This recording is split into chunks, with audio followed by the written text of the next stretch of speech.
पास वही हो जो नजर में शादी हो खतन करी है के घर में तोरा बियाह में पूरी चलाई भेस बना के वेटर के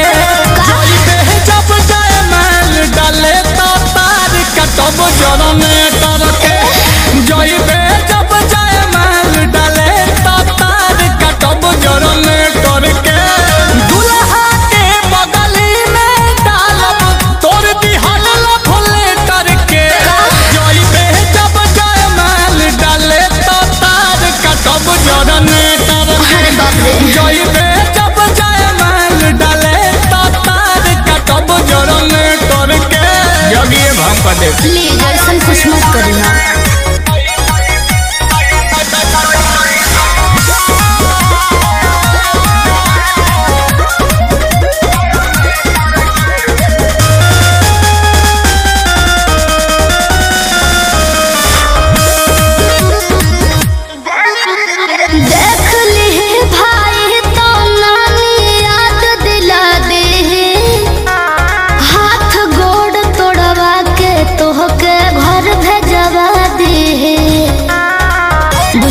समस्या हो जाए।